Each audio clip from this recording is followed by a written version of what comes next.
How cool is this fabric? I'll show you a zoomed up photo of it now, but it literally has a whole bunch of comic book strips all over it. It's pretty epic. So I've got about 4 meters of this stuff, and it is literally screaming at me. When I say literally, I mean like it is actually, can you see that? Screaming at me to make a matching set. So I'm thinking something grand and spectacular, maybe like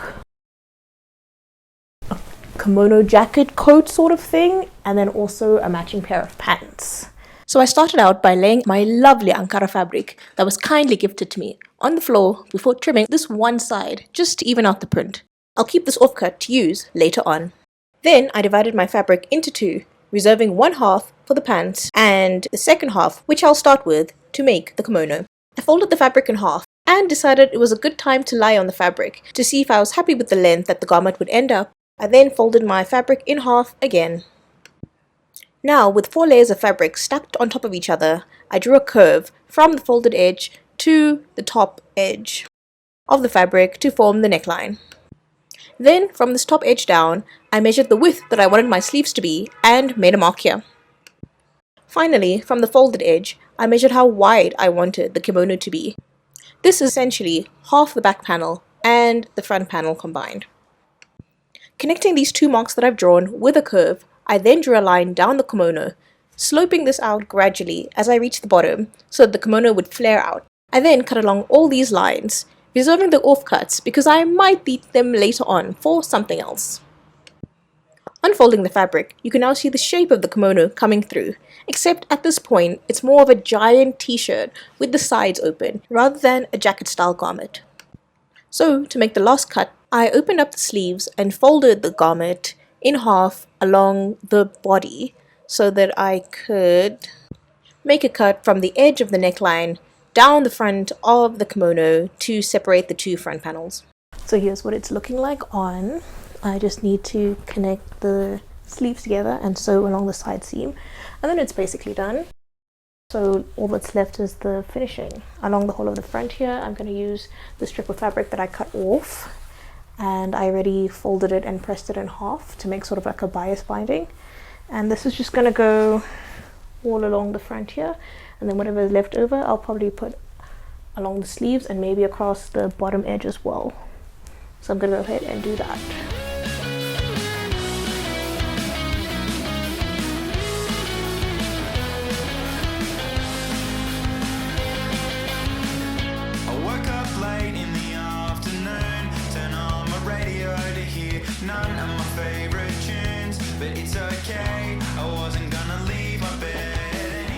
After stitching, I turned the garment right sides out and tried it on to see how it fits.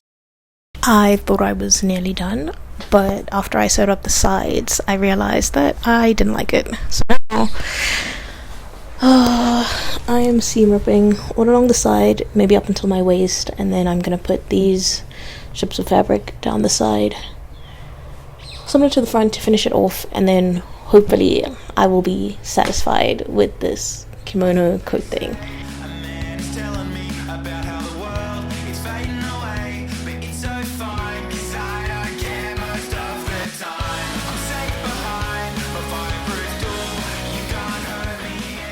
Last thing to do is hem the bottom of the kimono, which I did by double folding over the edge to enclose all the raw ends and sewing a straight stitch over it to secure.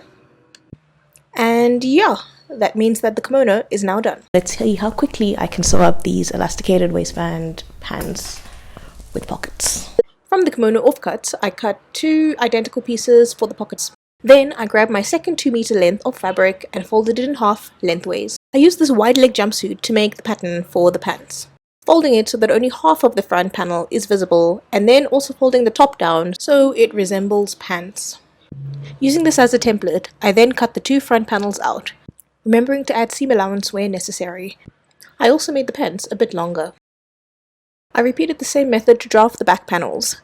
I don't know why I cut the back panels so much wider than the front panels, but it's not too much of an issue as I can easily trim this later on when I'm assembling the pants. Now I've got my two front panels and my two back panels with the right sides facing each other. So I'm going to sew them together along the curve with a straight stitch.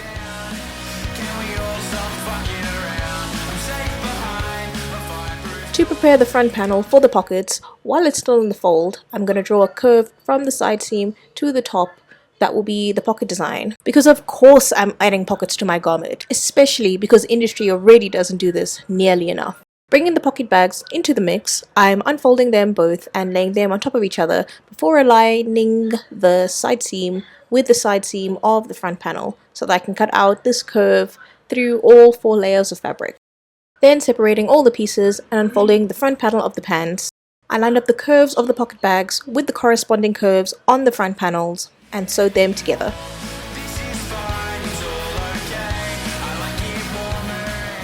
I then flipped the pocket bag over and top stitched this curve.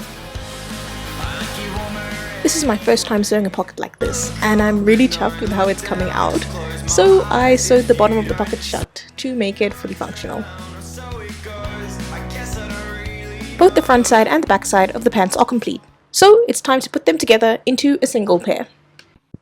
With the right sides facing each other, I aligned all of the seams before sewing the inseam and the side seams together.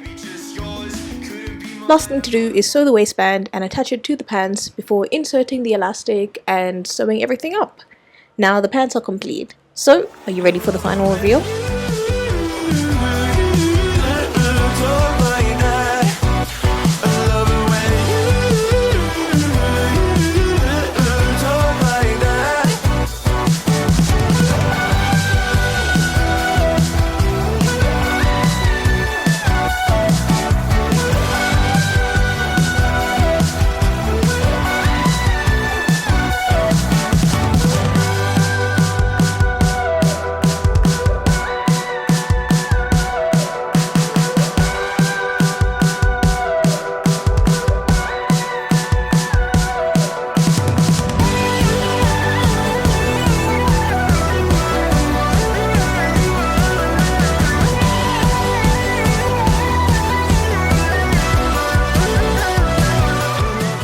Okay, so final thoughts on the pieces.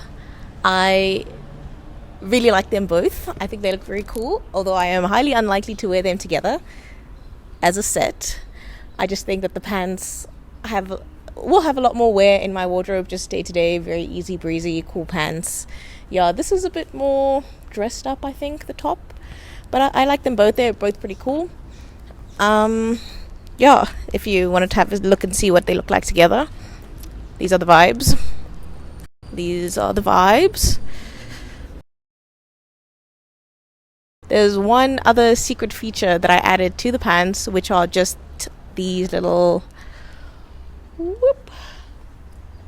drawstrings. The cool thing about these drawstrings is that you don't even need to take them out when you're wearing them in the wide leg mode, as they just sort of stay neatly tucked and hidden in. And when you pull them to cinch in the legs, it becomes sort of like a cool design detail on the outside, you know? But how cool is this project? You can pretty much use any fabric you want and just imagine a super cozy set with something fluffy like a sherpa or a fleece. Would you make this matching set? Let me know in the comments down below. Until next time.